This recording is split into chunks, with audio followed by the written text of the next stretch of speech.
Trigger warning. This episode contains an extensive conversation on anxiety, depression, and suicidality. Please take care of yourself if choosing to listen. Be blessed. You can't write a book like this and be talking to yourself like you are a failure every 5 seconds. You will not survive it. What's good?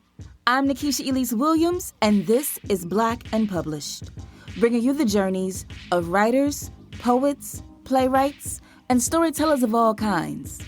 Today's guest is Julian Randall, author of the essay collection, The Dead Don't Need Reminding, In Search of Fugitives, Mississippi, and Black TV Nerd Shit.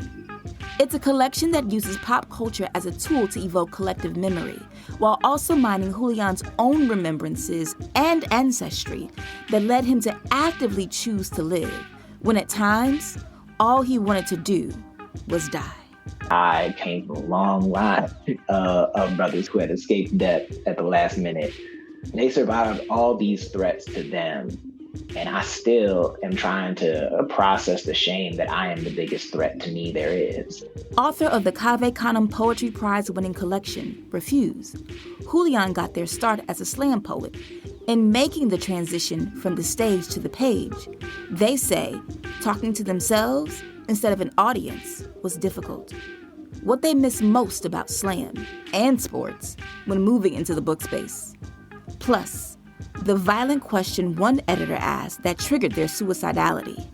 And the 3 ingredients they had to write this essay collection on the great escapes from death across multiple generations. That and more is next, when Black and Published continues.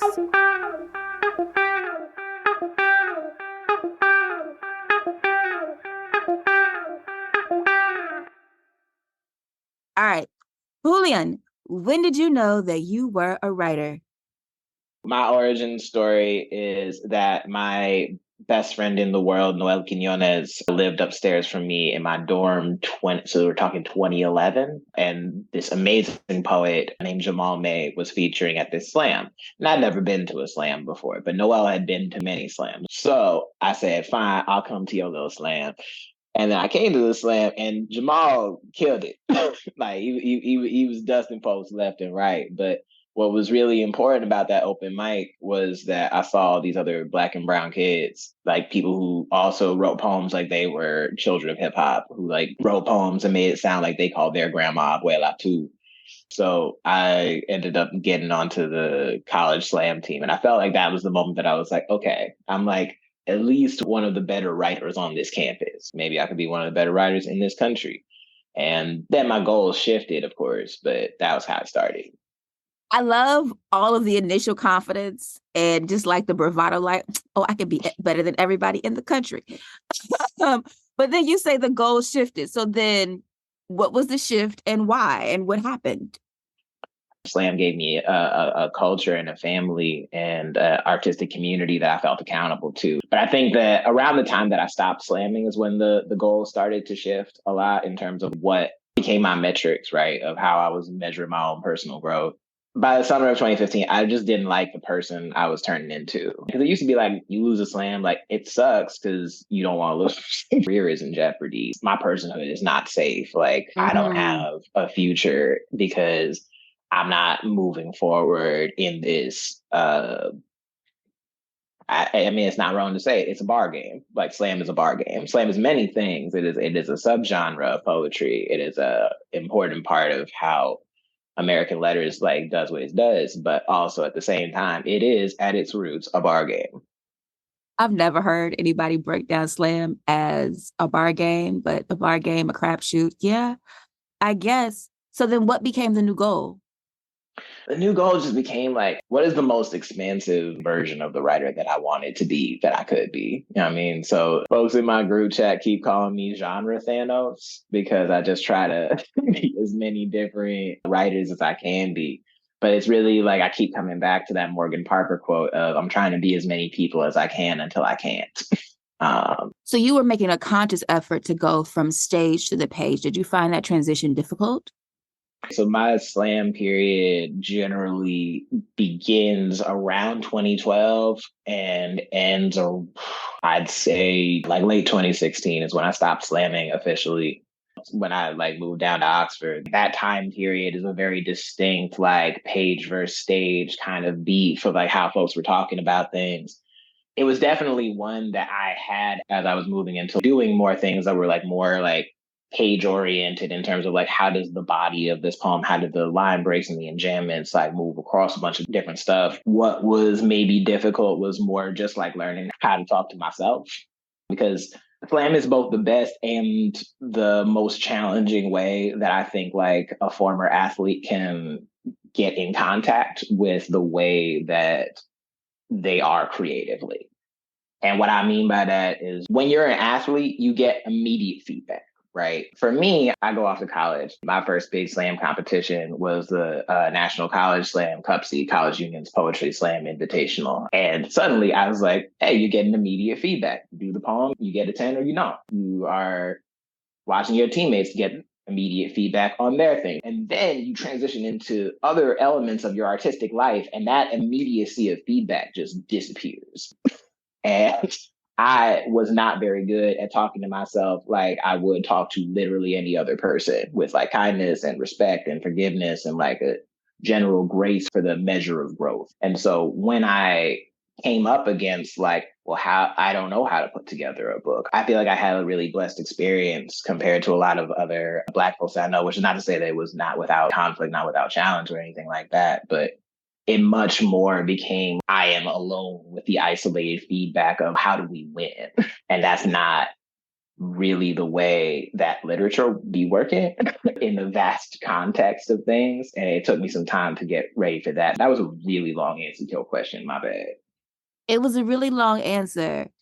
And I have one immediate question, but I want to dig in just a bit because you talk about in the book that you have an injury from football in your leg and in your hip. So like you had to stop playing ball, but you were used to that immediate feedback of sports. So I want to challenge you a bit because you chose this. You chose to leave what was immediate gratification because it wasn't giving you the same high as you got the first time that you ever hit the stage and got a 10 and won a slam. And you wanted to stretch yourself and to grow and to challenge yourself. So there has to be a reason why that even though you don't like sitting with the feelings of looking and talking to yourself that writing requires, that you continue to choose it, because The Dead Don't Need Reminding is not your first book. Oh, no, not at all. To be clear, I don't regret taking the slow book path. Because, like, for instance, the first book that ever came out was Refused, and that was the Cave Canem Prize. And that was cool, winning in this way that was very, like, competition oriented in this way that over time, the more time I've spent with books, the more it has helped me move towards a mentality of being able to turn that instinct in a positive way towards myself. Because before it would just be like, well, if I don't feel like I'm winning, then I must be losing, right?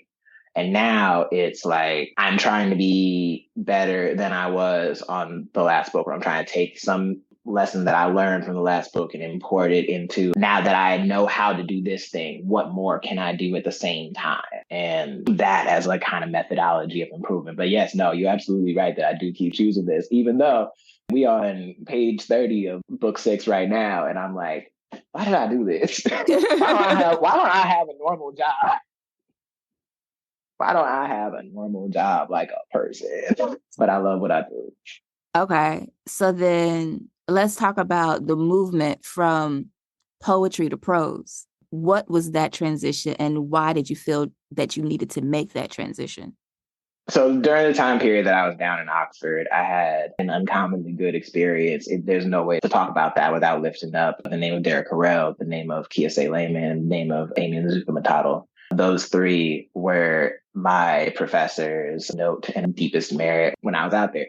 And so Amy and Derek were both on my thesis committee. Kiese didn't get to be because you need to have an academic person on there. But Kiese was always somebody who saw more for me than I was able to see for myself. I wanted to poem until the end of time. And I came to him with this idea for a TV show, but I was like, I don't understand the narrative of the TV show. Like, how do I do that? And he said, well, have you tried writing it down as a novel? And I was like, nah, I don't know how to write fiction. And he said, well, just try it. I wrote like 16 pages and I turned it into him. And I pulled up to his office to get feedback from him, thinking like, okay, maybe he's gotten a chance to read like a little bit of it. He has read all of these pages twice.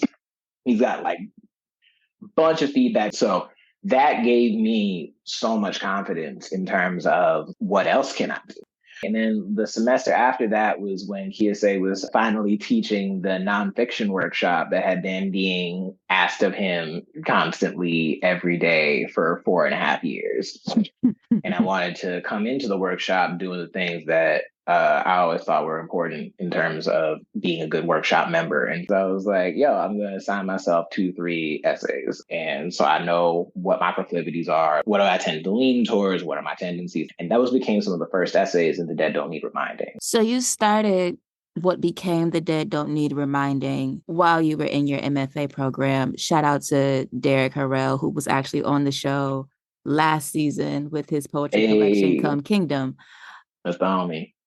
Yeah. So you started it then, but in the book, I can tell that you're a poet from the way that the book reads, especially like the first sentence in the first chapter. I was like, well, damn, that's a way to open a book.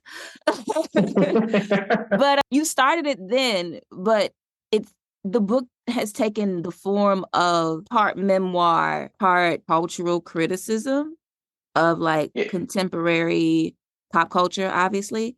And so over the years that you were working on it till now that it's getting ready to come out, how did you formulate what it would be that would ground this story? I think the first task with any book is like coming into it with your understanding of what it is. And then the second and like quieter but much harder task is accepting what the book wants to be. And for the first like 8-9 months that I was working on this mug, it did not want to tell me nothing. Because I hadn't given myself permission to be like the narrator of the book in a lot of ways. I think that I wanted to prove that essay Julian and poetry Julian were like such different Julians. And so I was denying a lot of parts of myself that I felt like needed to show up in the book. And because of that, I knew that there was a conversation to be had about what it is to be like Black and suicidal, what it is to be a Black person who is from the North, who is from Chicago, but has roots in Mississippi. I knew that there was the like central cog of that story, but I thought that that was one essay, not the whole book. So it took a lot of shopping the book around and a lot of revision and like giving myself space to turn it from like, yo, look how smart I am, to like, okay, I want to put you directly in this moment. And I thought that it would be distracting if I did this like a poet, but I'm going to try it anyway. And so bringing, I think, the kind of narrative sensibility that I developed across the course of working on novels and bringing the poetic sensibility of linguistically, what is this collection feel like? The secret third thing that I was missing was accepting that this is a story about me, and also a story about my great-grandfather and his escape from Mississippi, and how that seeded my grandmother who begat my father who begat me. And how if any of those things go wrong, this was the other thing that was messing with me about it, is that I had a thesis project that I was working on because Refuse got picked up, and that book became this project called Flex, which I don't know if it's ever coming out or not, but it was about the confluence of what had gone on with my great-grandfather's story, what had gone on with my abuelo's escape from DR, and how do those things come together into an understanding of strength and musculature when you are experiencing chronic pain, when you are experiencing like a suicidality that is like deeply linked to that pain, deeply linked to that anxiety and that depression. How do you kind of uphold that lineage? And so for me, but the book that Flex was so separate from this other project of trying to like think through like TV and identity and stuff like that. And then I realized that both of these books were like, I fought it for so long because I didn't want Flex to be for nothing, but It was all important. They just didn't matter the way that you originally planned for them to, but that doesn't mean that they were failures. And having read the book, it's almost curious to know how you did survive it when there is a heaviness in the focus on not wanting to live and maybe doing so to initially please your parents. You said just we'll get there. But you said a lot of that kind of thought and bringing those three pieces of the book together happened in revision and shopping it around. So I do want to ask you about your publishing process. Did you try to write this and go on proposal and do all those things before you had all three of those parts together that you needed to merge to really write what became The Dead Don't Need Reminding? Yeah, we did. Because, like, we were on submission for like 9 months, and we were getting all kind the most frustrating kind of feedback, which is folks being like, almost, but not telling you what wasn't there. A lot of folks playing in our face. A lot of folks playing in our face. I'm not gonna name them, but I would hope that they know who they are. Well, A lot of folks playing in our face. But also just I think the thing that was most frustrating is that folks would say this is almost there, but it needs editing. And I was like, that's what we came to you for. We got an opportunity to pitch to a different person who did some very harmful things, but also asked a useful question that helped me give myself permission to do other things. But also then followed it up with one of the most wildly violent interactions I've had in the whole course of my publishing career. I hope that brother's having a terrible day. can you explain and expand? Because like we're being real evasive, but I mean, you don't have to name names, but like I'm really curious because to be wildly violent with the author and their project is really harmful. No, that's fair. So the thing is, brother commissioned me to do like a radical revision on a bunch of other things. Like, yo, you got like 1 month, like retool these essays and we'll see what's good, we'll see what's popping. And me, having already kind of been on the precipice of a number of things, I was like, all right, cool. Doing this for a month, like just wake up revisions, go to sleep revisions, like totally reimagining all of this stuff, right? This brother calls me at 8:30 at night on a Friday. And I'm thinking, this must be good news. Mm-hmm. Why else would somebody call? Because if it's not good news, why are you calling me at 8:30 at night on a Friday? Why else would someone call me at 8:30 at night on a Friday? And he talking about, yo, this is cool, this is good, da da da. Like, we got to do a couple of little revisions, and like we're gonna be good. But like, asking me about like, why does this matter? And I was like, all right. So I explain it, and I'm talking about like, yeah, there's gonna be like a suicidality essay in the back end of the book. Why did this brother feel like he was cool to say that train that you wanted to throw yourself in front of might not have killed you? It might have just made you wish you were dead. Why did he feel like that was an appropriate thing for him to say in that moment? Why did that? What would that have advanced? It was one of the most wildly violent things anybody's ever said to me. And like I said, I hope that brother's having a terrible day. At that point that he said that to you, do you think that you had fully come out of the depression that grounds this book? Are you out of it now? No, I don't think that I had. The thing is that it's like people who experience suicidality don't really have access to chronology in the way that non-suicidal people do. Like, there's not really an out or another side. Like, but I say, like, I've never been so triggered. I ain't never been so triggered because I was like, if I say anything in this moment, this book dies. It dies right in front of me because I'm trying to put up a boundary. Mm-hmm. And boy didn't even pick up the book. End of the day, like it still goes through doing this. End of the day, so it's just like I don't rock with you, bro. I don't rock with you, and that code ugly. You so Chicago. When and who and how did you get your yes? Okay, so the yes that we got was because I wrote this article for The Atlantic titled Gold Teeth Are Beautiful on Their Own Terms. So that caught the attention of an editor at Bold Type, and they reached out to ask, yo, are you working on anything right now? I'd already moved on to like, okay, let's just put it in the vault and like just let it keep being a story that I can't stop telling no matter where I go. And it'll come back eventually if it's going to come back. And then that came down like a couple of days before me and my agent were going to send out the emails to everyone saying, hey, we're pulling this off a submission. We're going to go do some work on it on our own. Right? So we say yes to that. And yes, I've been signed to Bold Type Books ever since. I really want to shout out my incredible editor, Molly McGee, who came on a little later in the book and like just really helped put it back together in a way that is pretty analogous to where it is now. But I really cannot say enough good things about Molly McGee, who is also the author of Jonathan Abernathy, You Are Kind. She's an incredible editor and she deserves all the freelance work that she wants and all the benefits and whatever snacks she asks for. She is a trainer of champions. I think that's the name for the episode, Trainer of Champions. Okay, will you read something from The Dead Don't Need Reminding? Absolutely.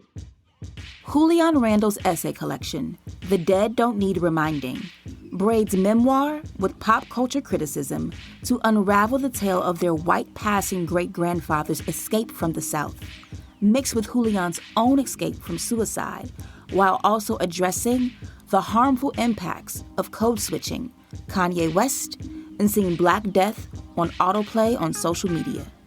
Here's Julian. All right, this is the first paragraph in the book. Oxford. Well, amen. Mississippi is all beginnings. The first time I arrived in Oxford, Mississippi, it's mid-July and swelter jewels the kudzu with frenzied summer rains. This is the zero country, I think, as the kudzu swirls over itself like waves of water. This is the zero country, this place that is home to some and strange to me. This is the zero country, Mississippi. And I am about to take my first step into my new life by chasing down one that ended decades before I was born.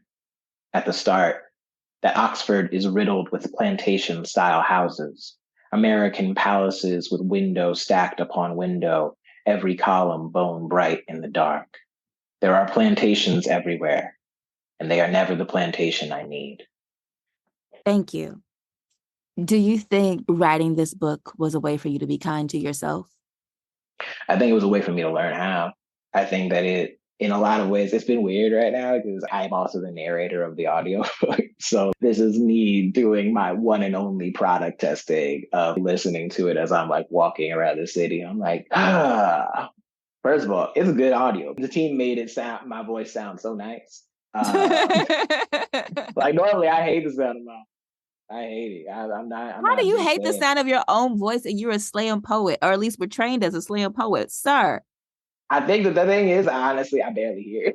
I'm just like, damn, that nigga killed it. Like, but nah, most of the time I generally try not to take up too much space. Yeah, so I try not to take up too much space for my own voice. So you say on page 17, I grow quieter the older my small body becomes. I am invisible in stretches I can never predict. I negotiate and I trick and I pretend like my father, like Anansi. I learn to code switch some strange compromise between fight and flight. This camouflage becomes my voice. This mask becomes my face.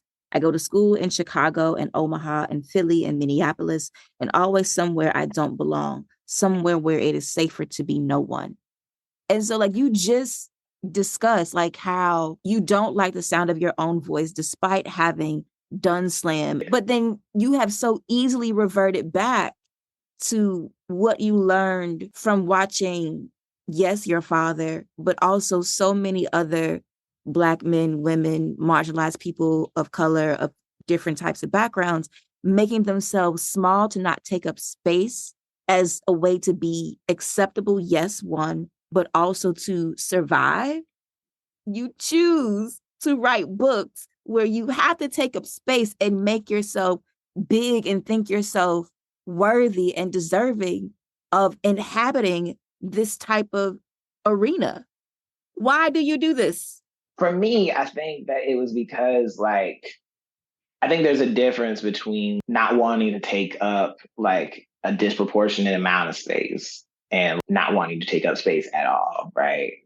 I think for me, I've become more confident in the space that I do take, but I also want to try and be more intentional about the spaces that I take, right? This is something that my partner is often helpfully and productively challenging, right? That my understanding of myself runs very much through the understanding that people look at me and they see a man.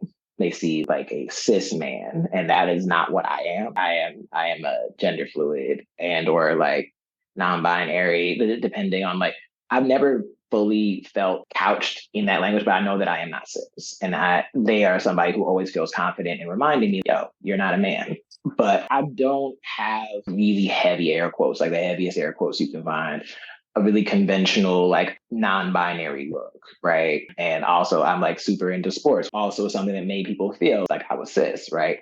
And there's an awareness that I bring to my voice that is couched inside of that understanding of not wanting to talk over anybody because I have so much experience being talked over. So I think that there's ways that can show up and be initially like metabolized as like a kind of like timidness or like an unwillingness to embrace my own voice. Whereas like I see performance and like these books than the performances that they bring along as opportunities to be really intentional about, okay, I'm going to turn my personality up to 11 and it's going to happen at a point in time what I decided that I was a part of. And everybody was also super on board with this. And I feel comfortable and they feel comfortable and I'm not talking over nobody. I understand you, but I wonder, and I hope this doesn't come off as harmful, and I really don't want it to, but I wonder if you move that way and trying to make sure you don't take up too much space because of your experiences with suicidality. You don't want to be too seen, or you are still uncomfortable in your living and doing what you do. I think it can definitely be partially that, yeah. All right, so then I want to let's get deep into that portion of the book. I talked to someone else who last week who also was very affected by the years of mass Black death being televised. And I guess I have a remove from it, or maybe like a hardness of heart about it because I was working in television news. So that was the job. And Gotcha. so I did have a breaking point, but I still have, I think, a distance from a lot of it just because that was the job. But you talk about 2014, 2015, 2016 being years where you were seeing these Black men and boys and women and girls being killed and their final moments recorded, and that really affecting you. And I know you say in the book that a lot of those years are a blur, but then that also led you to miss an entire year of undergrad to where you had to go an extra year and came to the point where you were on that platform and considering throwing yourself in front of a train so that you would no longer be alive. Can you talk about, if it's not too difficult, what seeing that televised lynchings did for your mental state, which was already, I'm assuming, to be fragile while you were in undergrad? First of all, thank you for the deep intention and the care that you showed in that question. I really feel that's an important part of the narrative that we can't afford to lose. So it's not even as it was framed often by school administrators who talked me out that I had been like going off seeking this imagery, as you rightfully called them, lynchings, right? I wasn't seeking it out. I was just trying to be a normal 20-year-old on Twitter, just trying to be a normal kid. So you don't have access to any form of normalcy and you're hundreds of miles away from home. Since 2012 already, my mental state had been fraying. I felt like I was dying all the time. And then suddenly I can't look at a screen. I can't overhear a conversation. I can't go 28 hours without hearing about another person who looks like me or is like me or is shaped like or looks like my sister or my nephew or my cousin or whoever. each and every one of us is here in this suburb where if we knock on a door, we don't know what's going to answer us, especially if you're in a depressed state and you can't leave your room. The panic attack can knock me out, throw me off my sleep pattern. Just like that, I don't have the energy to make it to class. I could wake up and I know that I don't have the energy to make it up this hill. And this is all happening while I have these chronic injuries that, because they've just been part of my life for so long, because when I talk to people about them, nobody does anything or says anything. You mean doctors? Doctors, but also friends. And like, my family didn't have the money for physical therapy. Like, they didn't have the money for that. Like, the dominant phrase of my early 20s, a thing that I had to take time specifically with two different therapists. With both of them, I told them, I was like, you gotta look out for this phrase specifically, which is something I inherited of that's just gonna have to be okay. My whole 20s, my whole life, up until I get kicked out of college, basically, was me looking at terrible situations and just being like, that's just gonna have to be okay. That's just gonna have to be okay. And this is when all that just gonna have to be okay finally had to be accepted as not okay. And so then you talk in the book about not flinging yourself off the platform in front of the train for a number of reasons. But then that being like one of those pivotal moments where you're actively deciding, even though, as you say, living is a season, to do so despite the pain that you feel when you wake up and your knees are swollen and your hips ache and all of these different things, and pleading to get back into school to finish your undergrad year that you missed. And then having missed the deadline to apply for the MFA program in Oxford, and Derek really being a champion and helping you get in. And then that being the place where, after Refuse won the Cave Canem Prize, where you had to write a new thesis that became Flex, which is about your great-grandfathers and their escapes from both Mississippi and DR, to that being an interwoven part of this story of the dead don't need reminding. Why did you think their story and their escapes were essential to this story about really your escape from death? I spent, I think, like all the time that I was in Mississippi thinking about, like, if I had not made the choice that I did, if I had died that day, every survival that had preceded me at some level gets undone. To me, the reason these stories are braided is not just because the memoir kind of element of everything, but it is also just a central understanding that I don't know that I know any Black folks who have gotten that chance to have their life be just theirs. That can be both blessing and curse, right? That you are the byproduct of so many survivals. And often, if you grew up in Black community, however big or small it was, you have been told by somebody, some elder, some kin of yours has told you about unimaginable violence that was just Tuesday. And I think that at some level, I knew that I had escaped death. And I kind of and spent the time that I was in Oxford thinking about how I came from a long line of brothers who had escaped death at the last minute. How do you square the fact that I'm just like, they survived all these threats to them, and I still am trying to process the shame that I am the biggest threat to me there is. Ooh. There was a lot of that in terms of just like, how do you braid the story of having like a really light-skinned great-grandfather who passed for white for a living, and that great-grandfather eventually being found out, and all the people of that town coming down and telling him, like, yo, you got 24 hours, pack up all your stuff. We ever see you again, we will tar and feather you and everyone you love to death. And that is the story of how my grandmother ends up leaving Mississippi at 4 years old. And all of her memories for the rest of her life are in East St. Louis. Then she becomes a bullet turner at a factory. And that's how she met my great grandfather, because he helped manage that plant. He helped manage the HR of that plant. And the two of them get married because James A. Randall hadn't actually had a whole lot of luck finding a wife. And the lady of the church helped him find that wife in Dorothy May Leland, who became Dorothy Randall, who then begat my father, James Randall. And if the people of the town decided that they were going to do, as racist moms are wont to do, the exact thing that they always do, if they had decided today was not a day for warning shots, without that bastard species of mercy, I don't exist. I wouldn't have had the opportunity to die had they decided differently. that one day? How do you square that? That like at some level he escapes.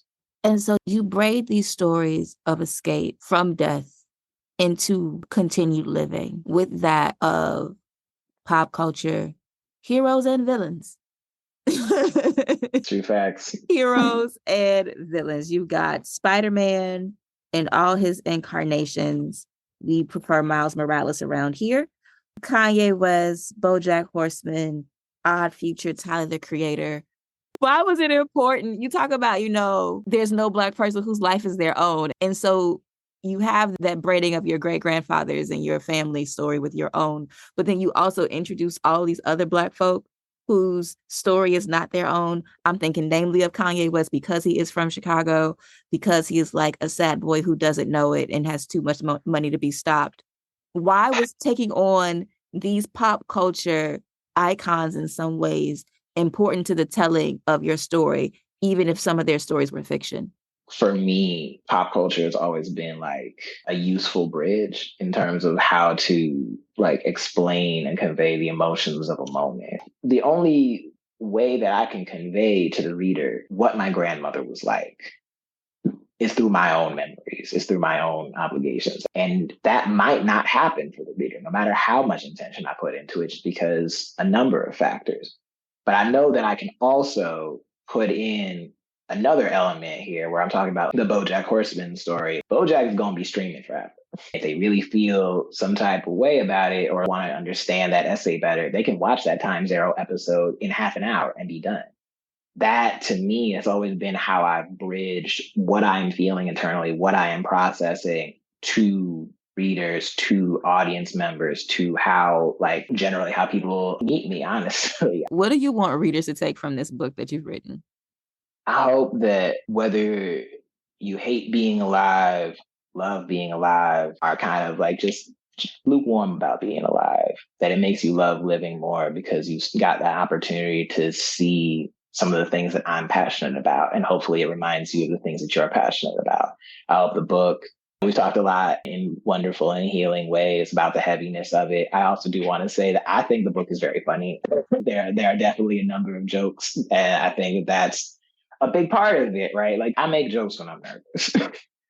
I make jokes when I'm not nervous too, but like I make jokes when I'm nervous, and like also just like a way of like taking temperature and whatnot. But it's to spell things, right? And that's also a way that, like, to connect it back to the beginning of the interview, that's a thing that you learn in slam, and also a thing that I had to relearn how to do because my first poems in slam were like always had at least one joke in them.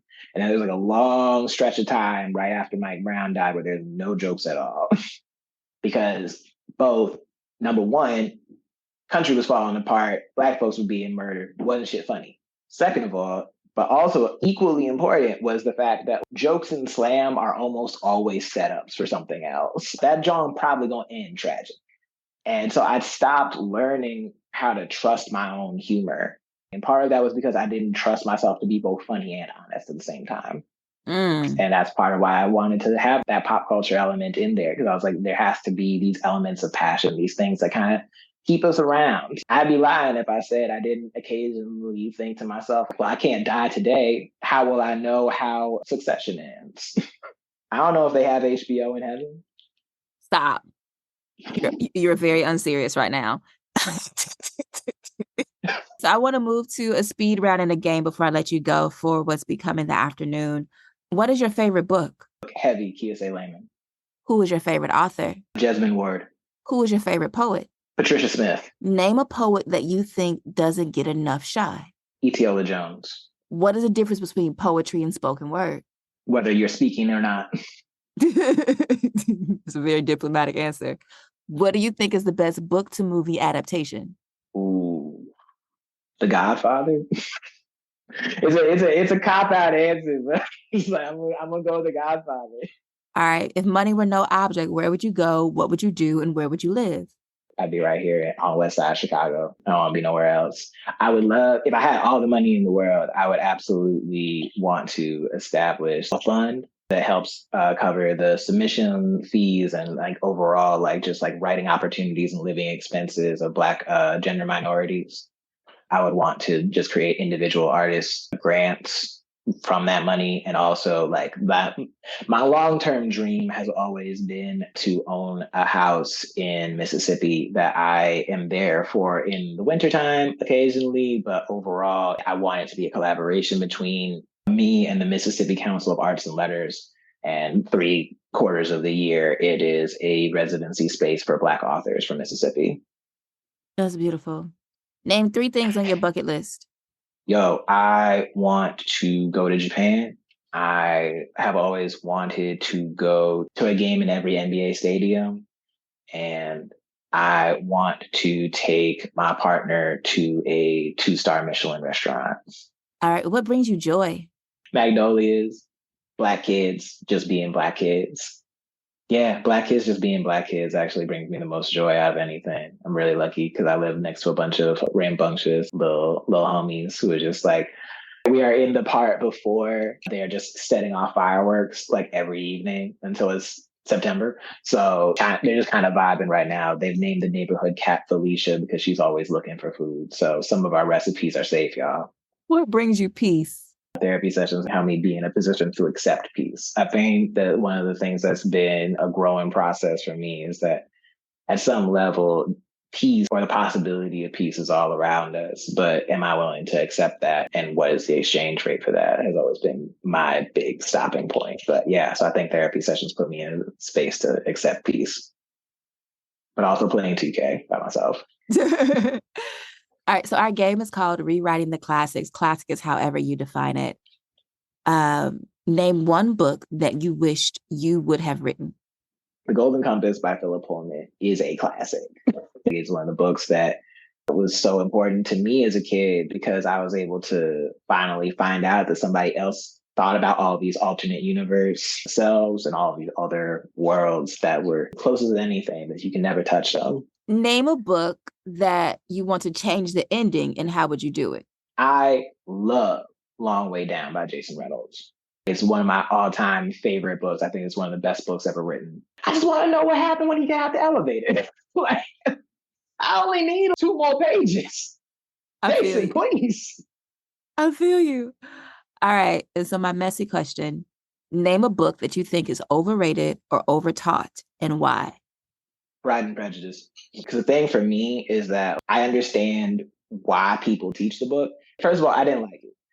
With that being said, the vast majority of every person I've asked, like, what reason did they give you pedagogically for why we need to teach this book? It's important that we listen to women writers, not about the history of this is one of the first women novels that really caught a bunch of traction. And I was like, okay, then where's Sula? If we're talking about women moving through a society that actively does not want them to make their own choices, who is the more badass who is a more badass element of that than Sula? I would ditch Pride and Prejudice in a heartbeat for more Toni Morrison. I think everyone would. All right, final question. And given all that we discussed, I hope this is not triggering, but when you are dead and gone and among the ancestors, what would you like someone to write about the legacy of words and works that you've left behind? I hope they say they wrote towards a world of free Black children, and I hope they found it. Amen. Big thank you to Julian Randall for being here today on Black and Published.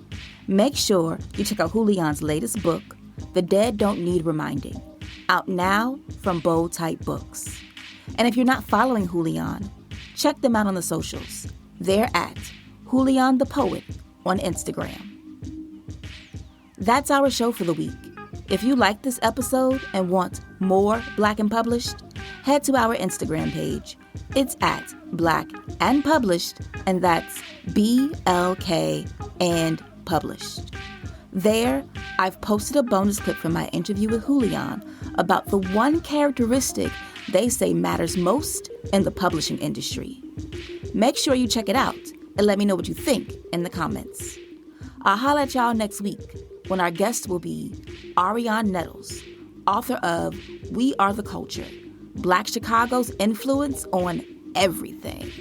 So many of these Black stories are the backbone of what makes Chicago, Chicago.